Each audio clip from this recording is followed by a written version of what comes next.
Well, hello and welcome back to another edition of the Andrew Eborn Show. I'm delighted to welcome back to the show the wonderful Alex Dyke. How are you doing, Alex? I'm all right, thank you, Andrew. And I've got that jacket. Oh, I wish have I'd you? worn it. Yes. You see, well, if you look in your closet, you'll probably find it's no longer there. So look, I'll tell you what, there's something about a bit of a chalk stripe, isn't there? We like this. Yeah, very Savile Row. It is well worth it. And last time we spoke, and we spoke just before Christmas, you were down in Southampton. You still there? I'm still here. I'm looking out now. Over here, I can see where all the cruise ships usually come in, although there's one out there today. Usually it's full of cruise ships coming and going, but not much at the moment. I know, it's terrible, isn't it? I mean, the whole industry has been devastated. I think you were saying last time they're all mooring off there near the Isle of Wight because it saves on the mooring fees. That's right. You've got a good memory. And I'm obviously doing exactly the same interview that I did last time. I've already done my bit about the cruise ship. Oh, make up a new line. Make something up. We love it. It's got to be good. No, but Southampton, it's a real shame about lockdown, how things have changed. How are you coping? Up and down, really.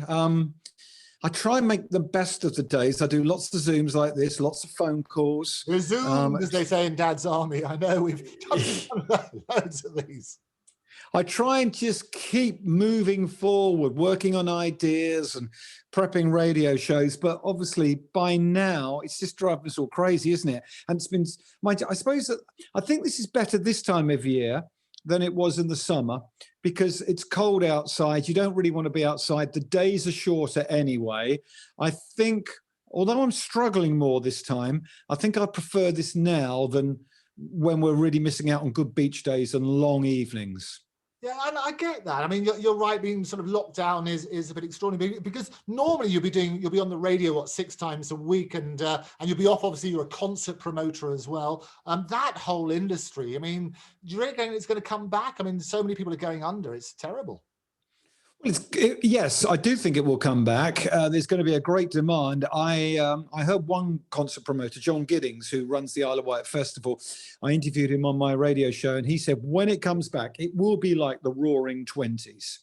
And I think just human nature, Andrew, makes us. We feel we've missed out on a Christmas. We feel we've missed out on some birthday celebrations. We've missed out on a whole summer. And we are going to want to get those times back. So I think the demand will be huge, although some would have fallen by the wayside. Yeah, and that's the problem. We've had big promoters and little promoters. Harvey Goldsmith is a chum, has been on the show a few times. And it is difficult. I think we're coming back and working out what's going to happen. And the real problem is getting the confidence of the public, isn't it? Because they've bought the tickets and then the gig gets postponed and they've held on to them hoping we'll do that and it gets postponed again. And then some people go under and it's difficult for people, isn't it? Yeah, and you know, what we don't see as punters is how much it costs to put that festival on. And most of the money goes on really boring stuff like Harris fencing, washroom facilities, and security and all of that kind of stuff. When you see the big act on the stage and you know, as people have said to me, I've been trying to work it out. We pay 50 quid to get in. Is it all going to these 2 or 3 acts on stage? And you say, no, it goes to licensing and it goes to bring in Harris fencing and the people who pick up the litter. So what I'm trying to say, Andrew, is when you buy your ticket, if you can roll it over to next year, in a lot of cases, you will save that festival. Yeah. Because they cost so much money to put on and they only ever really make money if the sun shines. Yeah. And you're absolutely, the festivals will come back and it's having that confidence and people do forget, you're right, they do forget it's not just the brilliant artist on stage, it's a whole load from the tech people to the concessions and so on and so forth. So really, really tricky. Some of the good things that have come out of lockdown is this wonderful creativity. And we've seen lots of artists doing their online concerts. Toya, who's a mate, is brilliant with Robert. I don't know if you've seen her videos, but she's really sort of come out with the creative juices. They do this, seeing Robert in a tutu is always a delight. But we work on that sort of way. But the other thing which has come out of lockdown in August last year, you obviously launched Stars, Cars and Guitars. Remind us how that came about. Right. Well, I was sat in this very room and my producer rang me up. My producer had been furloughed from the BBC too. He said, "What are you going to do?" I said, I'm going to do a podcast. How are you going to do it? So I'm going to do it on my iPhone. I'm going to plug a microphone into my iPhone, and that's how I'm going to do it. He said, "It'd be boring." He said, "As good as your stories are, one person with a monologue," he said, "it'd be boring. Why don't you do it with Jim Cregan? He's a good mate of yours." Jim is a legendary guitarist. I thought, yeah, we could do Jim's war stories. Then I thought, yeah, and what about someone else? And we just immediately thought of Tony Hadley, because he's such a great guy. So I rang Tony and he said yes. And we started recording them socially distanced in our back gardens last summer. And we pitched the idea to TV. The podcast went to #2 in the UK in the Apple charts. But even at Christmas, when we'd finished, we were still #1 in, where were we #1 at Christmas? In Chile. In the official Apple podcast charts, we were getting high placings everywhere. So we decided to come back with a second series, and we've added a YouTube channel this time. It's just about to be launched, isn't it? This coming on the 12th of February, the YouTube channel, which is great. And the idea, I mean, it does what it says on the tin, as they would say. And the great thing about Jim, he's got, well, he played with Rod Stewart Band for about 20 years, didn't he? So having Sir Rod inviting you round to play around with his motors was a good step, wasn't it? Yeah, that was good. And only 2 or 3 days ago, Jim got a call from Roger Taylor from Queen saying, "Can you come and play on a track?" I mean, Jim knows everybody, and the ones he doesn't know, either I or especially Tony know. Yeah, and Tony, I mean, we touched on this last time. Tony's one of the nicest guys in the business. I've worked with him on a few gigs, and he is brilliant, not just on the stage, but as the whole part of the package. So he'll come along and he'll spend the longest time in the meet and greets, make sure he gets round to everybody, and it makes a real difference, doesn't it? Yeah, he's got bags of likability. I don't have any, so we need Tony. But it is that chemistry, isn't it? It's the chemistry between you three guys. It is, as you say, it's the rock and roll version of Last of the Summer Wine. And if you work on that principle, but between you've got not only the chemistry, you've got banks and banks and banks of fantastic stories. Yeah, we've got great stories and great guests already. We have ready to go on YouTube when we launch. Tony's done a brilliant chat with Shane Ritchie where they end up interviewing each other.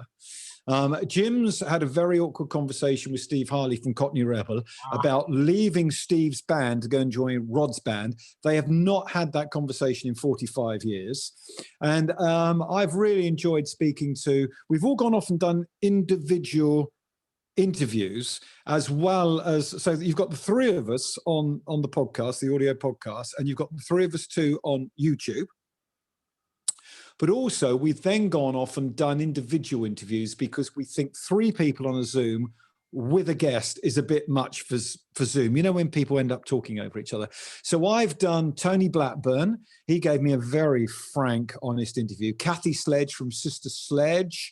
I've done a few more too. And Mike Brewer from Rick Astley, didn't you? They were a couple of brilliant guests on the first few.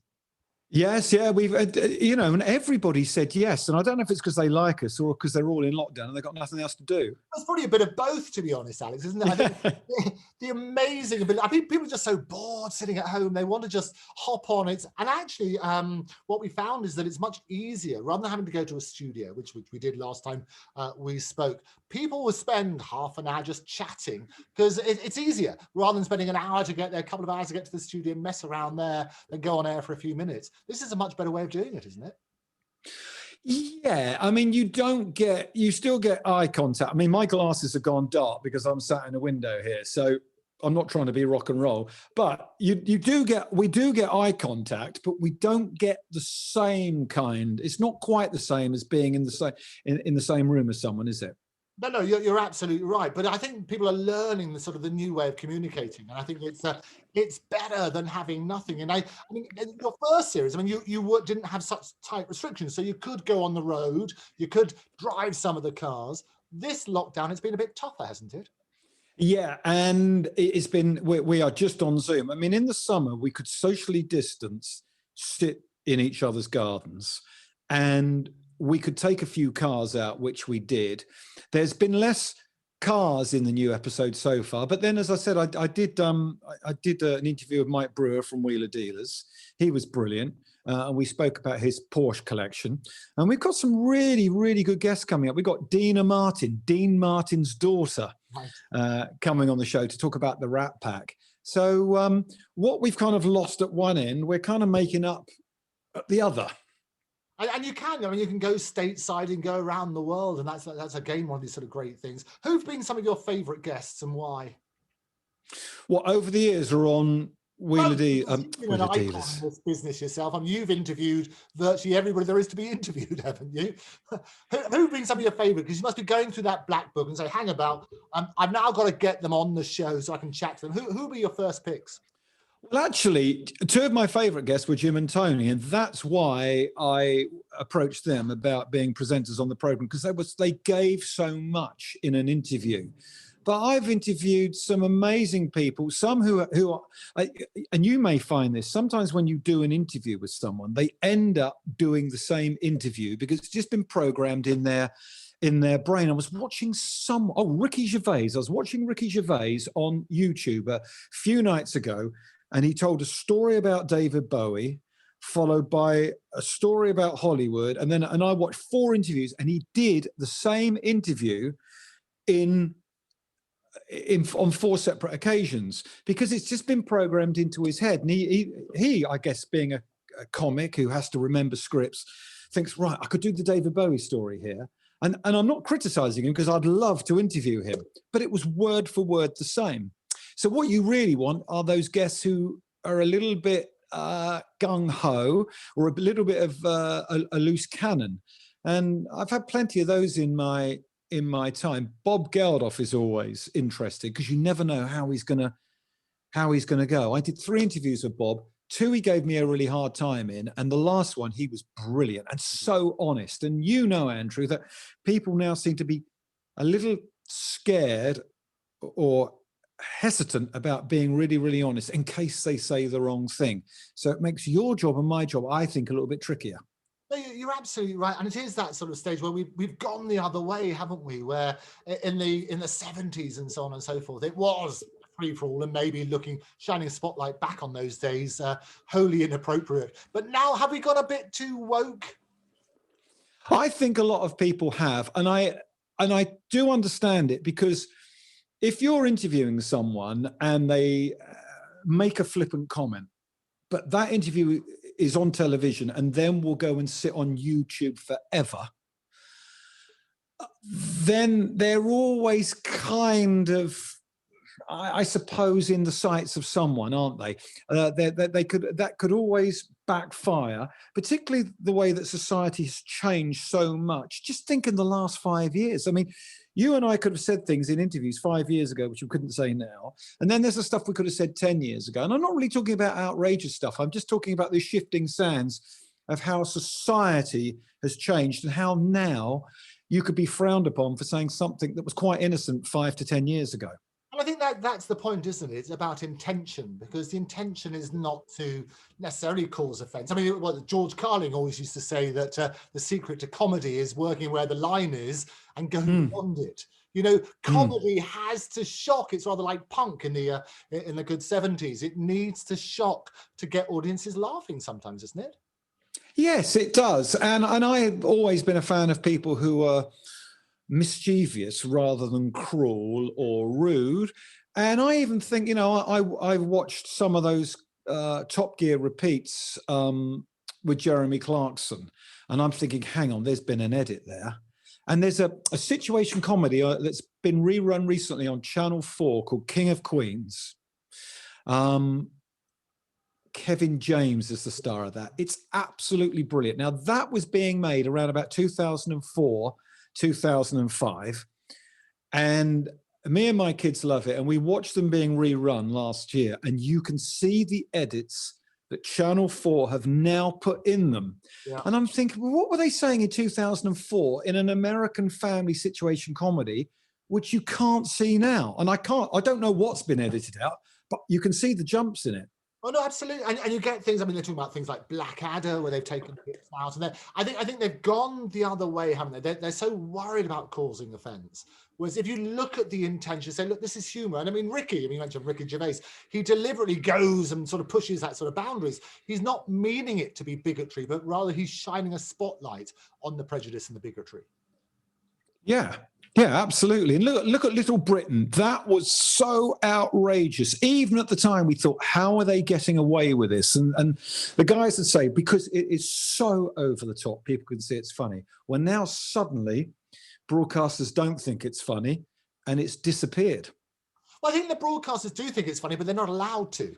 I think so many people, they're worried. And it's much, I think that's the problem with a lot of television, various media at the moment, is they need to be safe. They're so worried about causing offence that as a result, you sterilise everything, don't you? I think that there are real concerns, and I wonder if we're now in the eye of the storm, and actually maybe things, it's like a pendulum effect, isn't it? Maybe it will start going back the other way in another 4 or 5 years. I remember doing a telephone show on the radio, a phone-in, which is very controversial for its time. It was a daytime phone-in for commercial radio, and the boss rang my boss and said, if those phone lines are not ringing off the hooks with complaints at 1 o'clock, tell Alex Dyke I'm not paying him. In other words, I had a green light to more or less say whatever I liked, as long as, you know, it wasn't offensive language. So that was great up until I think the first recession, and the first big recession in recent years. Around about 2008, 2009, things seemed to change, and suddenly it didn't seem to be funny anymore. So when Chris Evans was being outrageous on Radio 1, he wouldn't do that now because he's older, we are living in different times, and also you've kind of done that, and you don't want to be a one-trick pony. So I think there's lots of reasons really why things change. Well, I think you're absolutely right, and it works on that sort of premise where, but you still need that sort of slightly shock value. I mean, P.T. Barnum used to say, didn't he, that if you want to draw a crowd, start a fight. Yeah, absolutely. And you want some of that. But isn't it funny, you know, on a podcast, we can say anything we like within reason. Obviously, you can't break the law, but and on YouTube, more or less, you can say anything you like. But that doesn't mean to say we're going to be swearing and acting inappropriately, because I always think that if you're listening to Stars, Cars, Guitars, the podcast, you may have a child or a grandchild on the back seat. So we certainly don't want to embarrass anyone, but we want to get to those stories, and we're not really worried about asking each other probing questions, or some of our guests as well.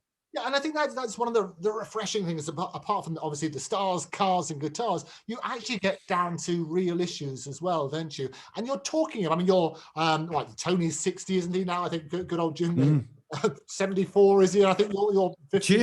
Jim's older. Jim's 89. Is he 89? I thought he was close. No. I thought he was giving Sir Tom a run for his money. I thought he was going to go there. No, he's 74. I thought he was 74. Yeah, good old Jim. But he was on the road with Rod Stewart for 20 years. He must have loads of great tales. What's been your favourite story from Jim so far? Oh, he's got so many stories, Jim. And of course, he started off in the 60s playing with the likes of, you know, Cat Stevens and people like that. Then he joined Family. Then he joined Cockney Rebel. Then he joined the Rod Stewart Band. And then he was a very successful writer in LA. But I'll tell you one thing, right, that's just come to my head. I am a big fan of an actor called David Janssen. And David Janssen was The Fugitive. Debbie, who was married to Debbie before Debbie didn't he marry one of the Wonderbirds? No, you think no, not David Jason. David No, Janssen. it was David Janssen. It was David Janssen, and one of the Wonderbirds. Yes, Debbie. Anyway, carry on. He did. Anyway, I guarantee. So the American actor who was in The Fugitive, that one, yeah? We think of the same guy. Right, okay. Right, well, this story may marry up then. So I fell in love with this guy when I was a kid. He was on a show in the 70s called Harry O, where he played a private detective, right? So I don't know why, I like the lilt in his voice and the way he looked at the camera. So then years later, I discovered him in The Fugitive, when the BBC were repeating the show from the 1960s, when I suppose they'd made the movie in Hollywood, and they thought, I know, we can get those old shows. So I bought them all on DVD, and they've recently been repeated on CBS Justice. So I started reading up about David Janssen one night when I watched it, because I don't know if you do this. Nowadays, when you watch TV, I keep stopping it and Googling stuff. I think, who was that actor? Do you do that? Yeah, absolutely. And they used to have on the dual screen, that's why they started these dual screen, you used to be able to click on the actor and it would pop up all the information. But you're right, I love to find all that sort of stuff. All right. And it could be, I know that street in London. I recognize that street. Where was that filmed? Or who was that guy? What happened to, and I love doing it. So watching something with me that should be 50 minutes, usually takes an hour and a half. I'm checking out old street signs. Anyway, I start reading up about David Janssen, and it said that he was friends with Rod Stewart. So I rang Jim up on a Saturday night a few months ago and said, you didn't even ever meet David? He said, yeah, of course I did. He came to we used to go to loads of Hollywood parties and he would be there. He said, I've had a drink with him. And I'm thinking, to me, that is a real big deal. Now, it's probably not a story worth sharing on a podcast. So I'm sorry I bothered you with it. But Jim seems to just know everybody, and he drops these things into conversations without planting little buttes there for you to go, wow. And you think, wow, you did that? You were at that? You sat next to him at the Grammys? He's just wonderful. It is. And I think that's the strange thing about this business, even though there's zillions of people in it. If you go to these events, you bump into everybody, don't you? And I do check if it's the same David Janssen, because Debbie Arnold, that's the name of Debbie Arnold, who used to be married to John Challis. I remember Boise, and it's not, as I say, not David Jason, but it is David Janssen. And it'd be strange to have two people with the same name in that sort of side, but we can... You'll know David Janssen. If I show you his face, you'll know him. He's an American actor. He died in 1980, so it can't be the same guy. Okay. So there must be two actors with that name. Mind you, that wouldn't be... well, Equity wouldn't be unusual. Would they? Equity wouldn't let you have the same name. No, probably not. I'm just Googling it now. Have a look. Where would we be without Google? I love it. But David Janssen, and check out Debbie Arnold. She's one of the Wonderbirds. I know. Yeah, I know Debbie. Yeah, I know Debbie. Look, there's. Yeah, oh yes, that's a different era. That's a different era. Yes. Yeah, I think it's different. Yeah, Debbie Arnold. I knew Debbie a little bit in the 1980s. She was in Minder on the Orient Express.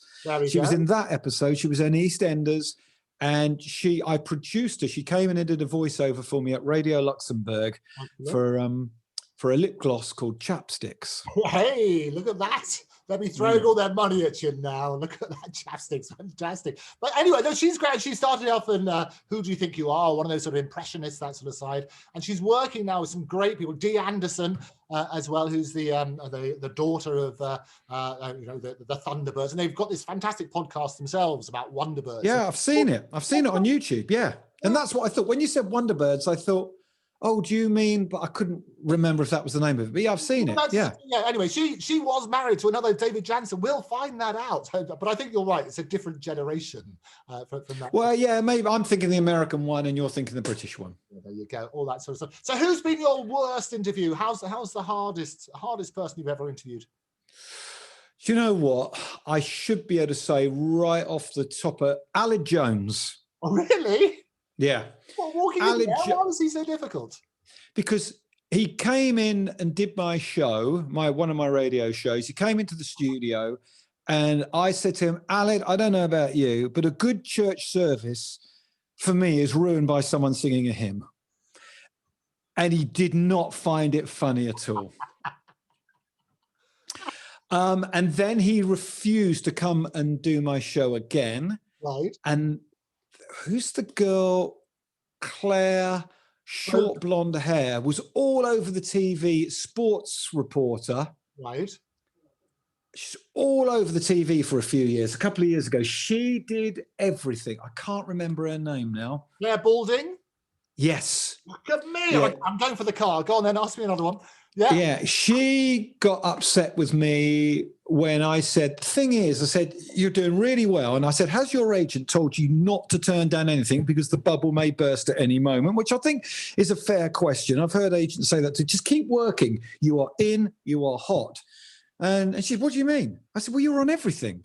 And she was a little bit miffed with me, but I'm just being inquisitive. I ask the questions that people, I like to think I ask the questions that people are probably wondering at home. Like, why is she in everything? Well, of course she's in everything because this is her time and she's going to go out and she's probably not going to turn anything down. So they were a bit tricky for me.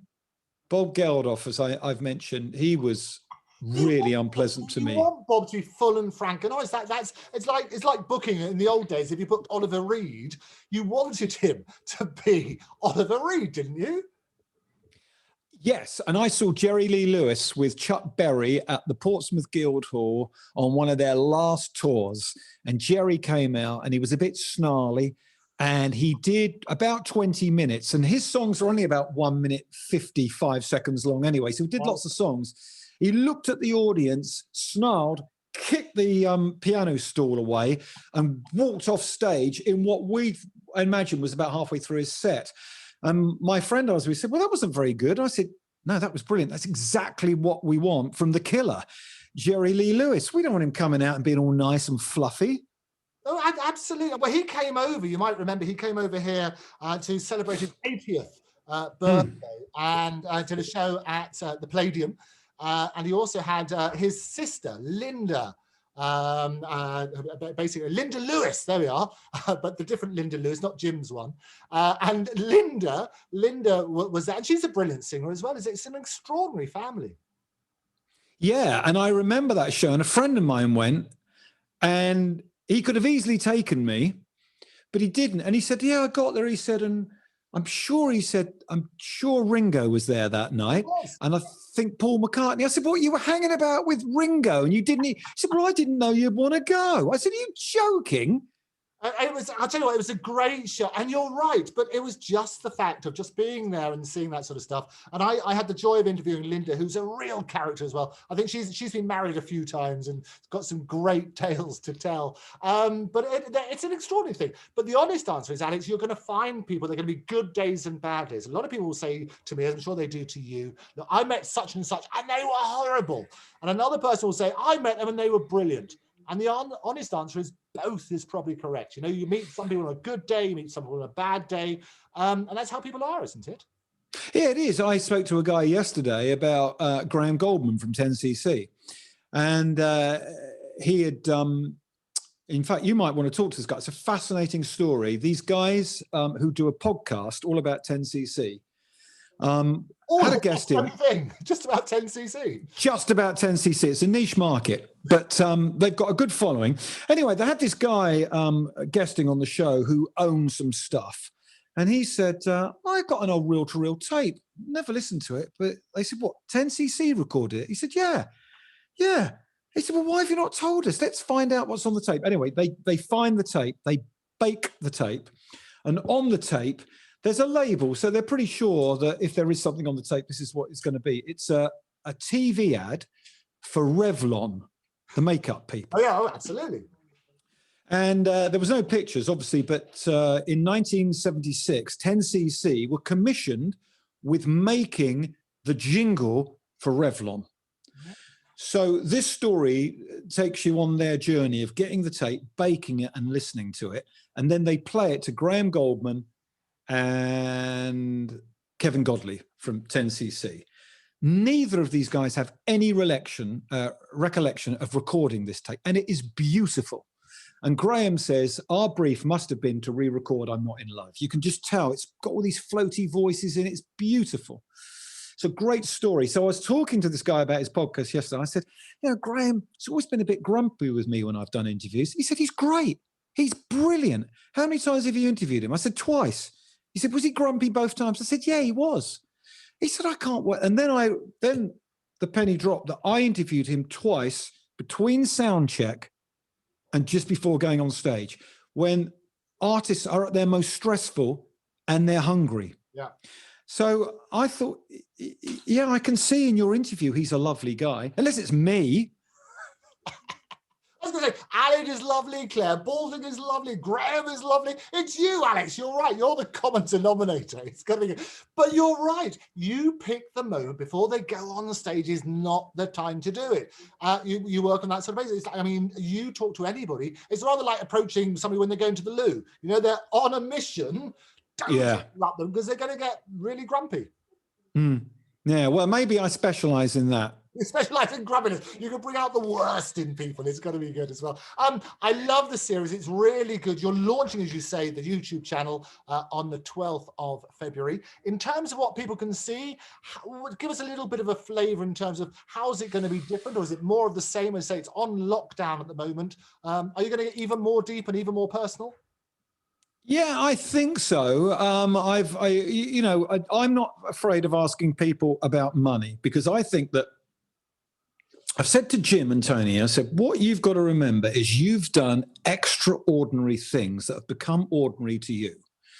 So Tony just telling a casual story about being with George Michael or being at Paul McCartney's birthday party, you know, to me, they're extraordinary. And I always think, I want to know how much money you earn. I interviewed Pete Waterman the other day, and I said to him, look, I don't want to be rude, but when you have an American number one, what is the difference in the payday between Rick Astley being at number one in Britain and Rick Astley being number one in America?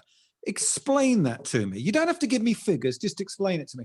And Jim and I and Tony and I and the three of us have had those conversations. So there's going to be more personal stuff. Before you leave that one, what was the answer to that one?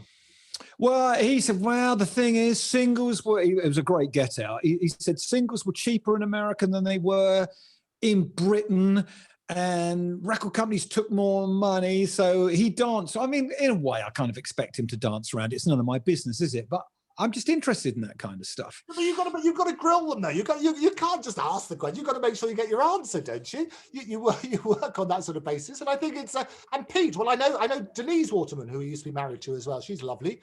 I think I know all the wives. I think that's what happens. You got your David Jansen. Oh, we know that one. Maybe a different one. But you're right, and I think the music industry itself, it's changed massively, hasn't it? I mean, people. We talked about artists not being able to get on the road, and all the musicians. And actually, all joking aside, a lot of them are really at really tough times at the moment. I mean, there was a story, I don't know whether it's true, but Cheryl Baker, there was a story very recently, she's been forced to sell her clothes in terms of that sort of stuff, because it's so tough. They're not getting out there, not earning the money. And the money now from records, I mean, what we had Gary Newman, who was saying he got 1 million hits, and he only got like 67 quid or something. In streaming platforms. So the business has changed, hasn't it?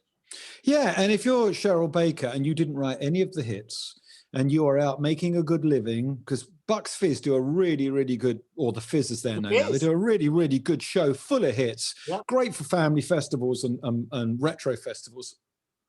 You're earning the money. You know that you've got 50 grand or 100 grand or 150,000 pounds coming in every year. I mean, I don't know how much they earn, but you don't expect the world to stop revolving nearly, and that you're I mean, and we should all have sold, most of us should have saved more for a rainy day. So they've had the carpet ripped from under them, but not just them, the roadies, all the road crew, the technicians. And Tony was telling me some of the guys in his band the other day are now taking up driving jobs because they're just not getting any money. But we will get deep, we will get personal. The difference between the podcast and the YouTube channel is you can hear, obviously, the podcast while you're out jogging, or maybe you're cooking in the kitchen or doing whatever you're doing, or you're on a drive. You will get the same podcast on YouTube, which will look a little bit like what you and I are doing, Andrew. But the bonus on the YouTube channel is you will get Jim talking to Steve Harley. You will get Tony talking to the likes of Rick Astley. You will get me talking to Kathy Sledge from Sister Sledge. We're putting lots of bonuses up there, and we would love people to click, like, and subscribe. No, fantastic. Great advice. I mean, you said about money and podcasts, and a lot of people are doing this sort of Zoom stuff. How much money are you earning from it? None. There you go. Not a penny. Not a penny. And we did it, because we're in lockdown and we wanted to do it. And we thought, if we create this it will lead to something. And I heard Jerry Seinfeld say the same thing about, no, I never remember the title. Is it Comedians in Cars Getting Coffee? Is that, yeah, or is it, yeah, Getting Coffee in Cars with Comedians? Anyway, he said, I made that because I wanted to make it. He said, nobody wanted to touch it. And I'm thinking, that's pretty scary. He's Jerry Seinfeld and nobody wanted to touch his project. So he just kind of made it for an online platform, and then it went crazy. So we've done it because we wanted to do it, and it will lead to something. We don't know whether it's a TV show, evenings within theatres, music gigs, but we love doing it. It's popular, so we're sure it'll lead to something. Well, absolutely. And you've already done telly. I mean, you've already been on Talking Pictures. They had that on that. Tell me about that.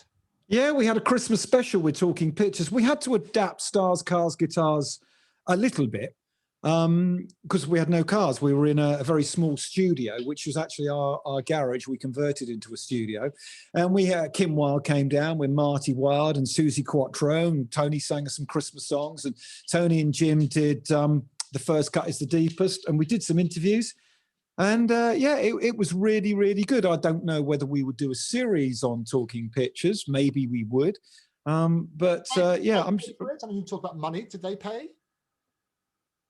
That's a very personal question. This is your moment. You say this is what happens. These are the questions you ask. How rude! Fancy asking. I'd never ask a question like that. How much did they pay? How much did Talking Pictures pay? I'm not telling you how much they paid, but we did a deal with them. We did a small deal with Talking Pictures. How small? Let's say it was more of a contra. How is that right? What was the deal? What did you get in exchange? A subscription for a week of Talking Pictures? Well, it's free anyway, so I think we'd have felt ripped off. No, I'll be absolutely honest with you. We did it because we all love the channel, and we thought it would be good to get on TV at the end of the year. And we weren't. They're run by Talking Pictures are run by a family, and it really is Sarah Cronin and her dad, and I think Sarah's husband, and they run that channel because they love it and we love it, and we wanted to support it. So they didn't pay us at all. And we didn't expect them to pay us. We didn't ask for a payment, and that's it. It wasn't even a contract. We haven't said, oh, well, make us an ad for our podcast, which I should have done, thinking of it. But we just did it because we wanted to be. I wanted to get us three guys on TV by the end of the year. Yeah. And funnily enough, I was talking to a guy yesterday who looks after a brilliant program. His company Air TV make a brilliant program on yesterday, the channel yesterday, called Bangers and Cash. I don't know if you've seen it. I've seen that. Yeah. Yeah, it's been massive for them.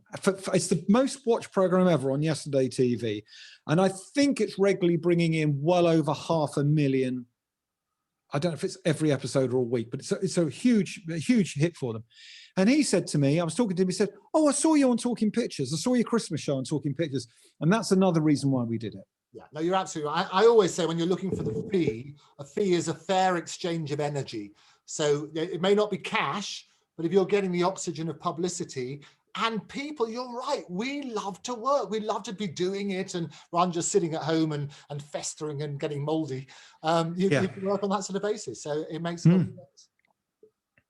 Brilliant. Absolutely. We're just happy to be doing something. And, I think if we're honest, most of us, if not all of us, have really struggled in some way with our mental health.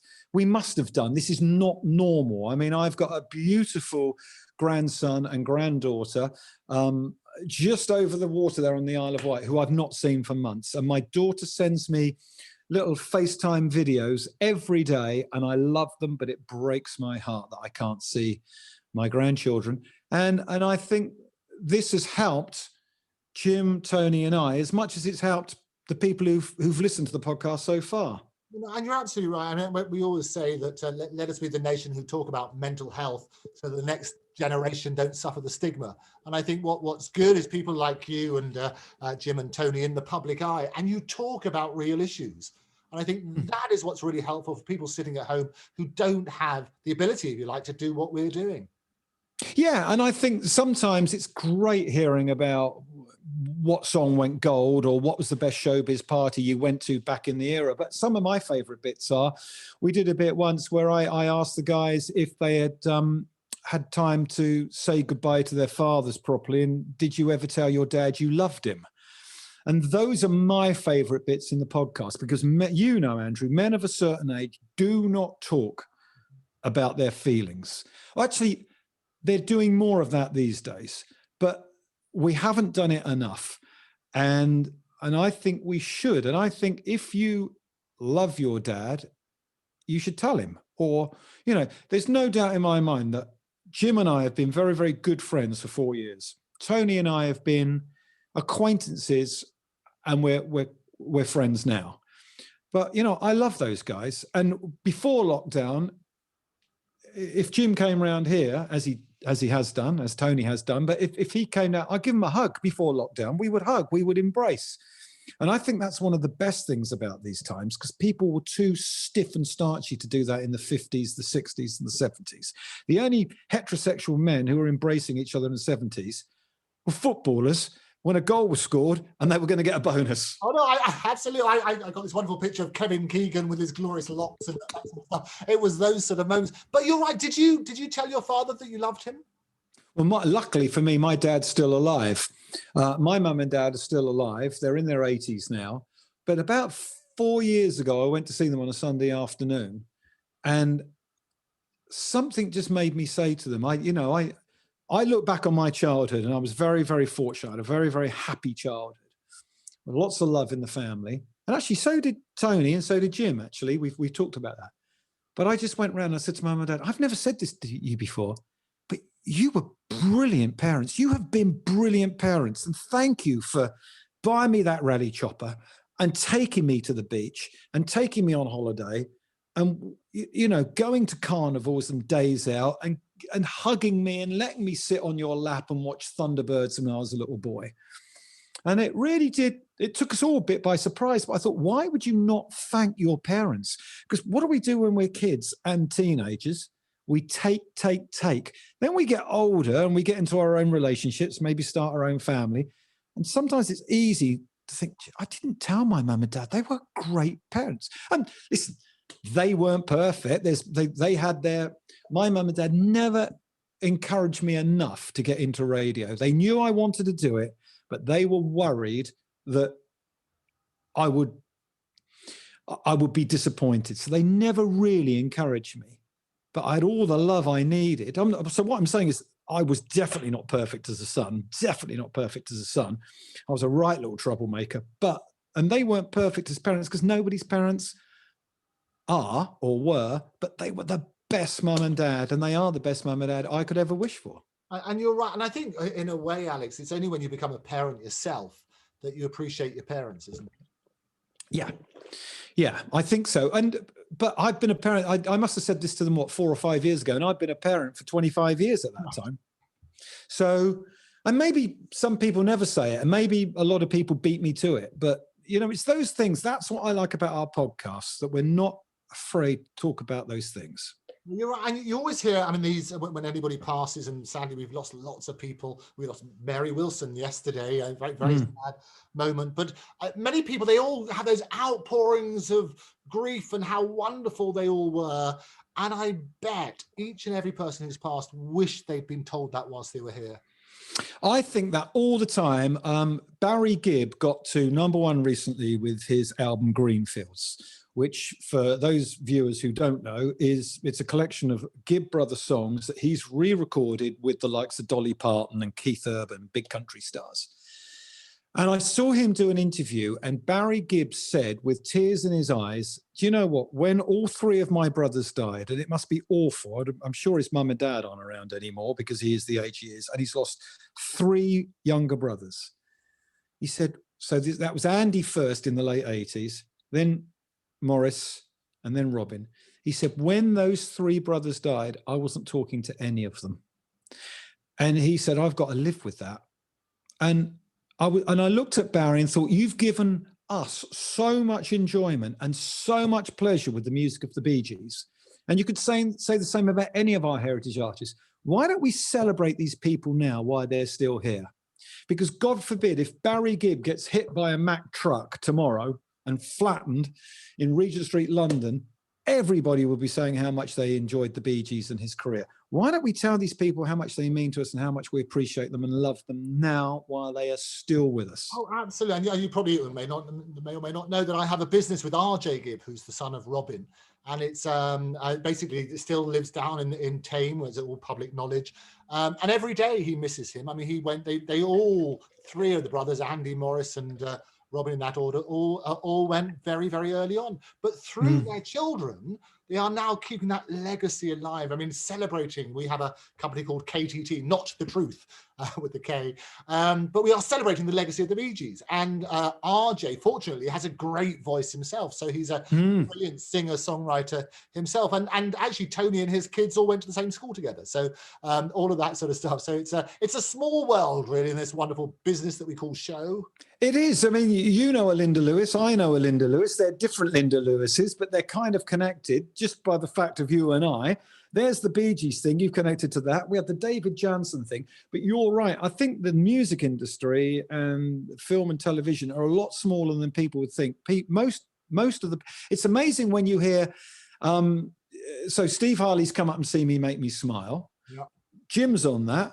His Linda Lewis is doing backing vocals on it, and so's Tina Charles of I Love to Love. Yeah. And then Tony's manager, Matt, his mum was recording backing vocals on lots of records for Glover, CBS. yes, I know Matt Glover, Blue. Matt Glover, his mum, Sue and Sonny, wasn't it? The sisters. They were singing on these records in the 60s. The business is a lot smaller than I think, still even now, than people would think. And I think the Linda Lewis we both know is the one who was with Jim previously. So we both know that Linda Lewis as well. So yes. All right, but you know the other Linda Lewis. I know both Linda Lewises. I know Jerry Lee Lewis's other Linda Lewis, and I know Linda Lewis who used to be with Jim as well. So yes, we know all the Linda Lewises, every possible one that there could be. So all interesting. It's a fascinating series. I mean, really good luck with all of that. Good luck with the YouTube thing. It's always a delight to catch up. Last time I caught up with you in Southampton, you had all the sun streaming in, and you were all blanched out. I mean, you've got a much better tan on you now. Well, I'll tell you what we've all done, Andrew. Thank you. What we've all done is most of us have bought, there I was on my phone the first time. Now I've got a flashy new iPad there. I've got better absolutely. I've got better headphones. I've got a proper microphone. And I was thinking about how the Home Office died. In the last 4 or 5 years, people didn't really need a home office because, let's be honest, there's your office. Yeah. I do it all on there. Yeah. So the home office has died, but I would imagine the Americans will lead the way with this. And I've not seen any stats to back it up. But when you go and buy a new house now, a new build, I reckon in the next couple of years, it will have a home studio in it. Oh, absolutely. Because so many of us are doing this, and not just broadcasters, people in business meetings or on company Zooms, and they're probably going to say, get yourself a decent pair of headphones, a decent microphone, so we can do this on a good connection. So watch out, the home studio, it's going to be big. Oh, no, absolutely. And the other thing which is happening with changing in the entertainment industry is holograms. So we did actually a hologram with Steve Harley, where we're putting those out on the road, so you can be socially distanced, and you can, it looks and feels like the real artist. Wow, that's amazing. Please say hello to RJ Gibb for me. We've never met. We have another mutual friend apart from you and I, and he was going to come in and do my show at the BBC just before lockdown, so I never got to meet him. Oh, right. Okay. Was that down in South? That's where you are, aren't you? Absolutely. Yeah. Don't think about that. I was going to pop down with him. And I think that was the very first time in March when they were just about to have lockdown, wasn't it? The beginning of March. And I think everybody started to get sniffs and everything else. And you didn't want to do a phone in. That's right. You wanted him in the studio. You've got a great memory. Yeah, I would do a phone in if I have to, but I just want people face to face. But now look at Zoom. Zoom isn't going to go away, is it? No, you're absolutely right. It's we are here to say, and in fact, the last time you and I spoke, I was actually in a big studio with loads of cameras and things like that. And obviously with lockdown now, we're back to these sort of Celebrity Square type things. But I think it works, doesn't it? Oh yeah, and it has, even in the last few months, it has got better, hasn't it? And it will only continue to get better. I wonder what it's going to mean. I wonder what it's going to mean for people commuting into London, say from places like this, Southampton, a very, very expensive train fare, to go to an office which is costing an absolute fortune to run, and there's the business rates. And I wonder how many companies are going to say, look, don't come in. We just hire a room once a month. You come in once or twice a month. You haven't got to spend a fortune on travel expenses getting here, and you can do it from home. I wonder what that will do to property prices in London and Manhattan. It's bound somewhere to have an effect, isn't it? Oh, absolutely. And I'm right in the heart of London, and you walk down the high streets. I mean, our high street, you've got Oxford Street, and a lot of the places are now boarded up. It's worrying times on the high street. I wonder where it's all going to go. And that's the other thing. And the reason we were coming on your show in March is we were going to be doing a show at the Guildhall, the Portsmouth Guildhall. And we're talking about postponing gigs. I mean, that was all just about to happen in March last year. And then obviously we had that's been closed down, and we'll be back. So we'll come and do your radio show as well. Yeah, please do. Well, I remember in early March, Mark King from Level 42 came into the studio, and we were talking, and it was about 20 minutes before he went on air. And he looked at his phone, he said, you know this COVID thing? I said, yeah. He said, I've just had some European dates cancelled. It must be getting really bad. So that, I think, was right at the beginning of March. It was, yeah. And then we were watching TV maybe a week or 10 days, 2 weeks later. Do you remember? And we saw how bad it was in Italy. And I thought, well, it won't get that bad here. We would have learned something from this. And then by May, June, you're thinking, how did this happen?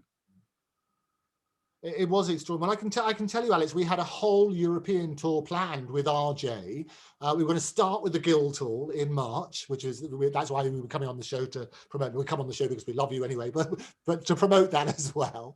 And we were then going to fly to Berlin to go and then do how many different legs it was, doing a Bee Gees celebration show, celebrating the music of Robin as a solo artist, and also do RJ with his own compositions. And that whole tour obviously just evaporated.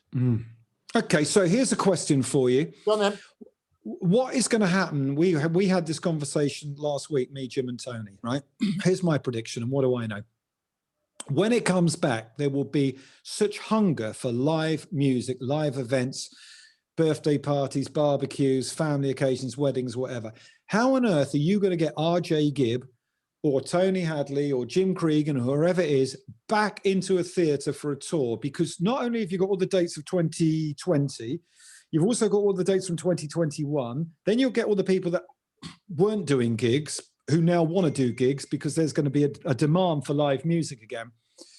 I reckon hotel lounges and social clubs will become pop-up theatres. No, I think you're absolutely right. I think it's going to, in the same way as we're all Zooms and these other platforms, excuse me, technology is going to go forward tremendously. The business that I'm in as well, with holograms and various other things, will advance tremendously, because you can be an artist, still earn money, but appear all over the world the same night, the same artist on a different thing. I can tell you we've got gigs already booked in 2022. Can you believe 2022? We've got that gig that's about to be announced very, very shortly. And also places like Ronnie Scott's, for example, they're doing the online streaming. And you talk about everything, people doing it for free, but they're now doing a different economy, where you say to the general public, they get an audience of 30,000 people or whatever, will watch a live stream. It's not millions, but 30,000 people. You say to them, look, this is a free concert, but donate something. And actually, the artists who are performing at places like Ronnie Scott's with the live stream are earning decent money. And they're getting out of weird on stage, they're socially distanced, but people are hungry for entertainment. And I think you're right. As soon as we can make that happen, they will absolutely come back. It's going to be a bit different. Well, we all get used to it, but people will have the injections, they'll get the vaccinations. It will come back because we need it. Yeah, we do. We need it. We need entertainment nearly as much as we need oxygen. Absolutely. And in the meantime, they can all stay in and watch Stars, Cars and Guitars. Yep, it's on YouTube from Friday. We're going to put a nice binge-worthy lot up. So there's going to be lots to watch from Friday. We're going to add to it every week. And the podcast is wherever you get your podcasts from. Stars, Cars, Guitars. 22 episodes from the first series, #1 on all the podcast platforms, and #1 in Chile. I love that. Yeah, even at Christmas, we were #1 in Chile. So when we got back together in the new year, we said we were #1 in Chile. And Tony said, oh, I go down really well in Chile. We thought, yeah, it's the Tony factor. They love it. They love it. Alex, a real delight catching up. Hopefully we'll catch up again soon. My very best love to everybody, and to Tony and Jim and Linda Lewis's and all the different David Jansons out there. It's great to see you. And you too, Andrew. Thank you very much. Take care. Thanks, Alex. Cheers. Bye-bye. So thanks again to the wonderful Alex Dyke for being my guest today. Do tune in to Stars, Cars and Guitars, not just touching on those things, but real issues as well. If you'd like to write to us at guests@Octopus TV, you can follow me at Andrew Eborn at Octopus TV. And don't forget to subscribe. It's free. My favorite 4-letter word. We'll see you next time. Bye-bye.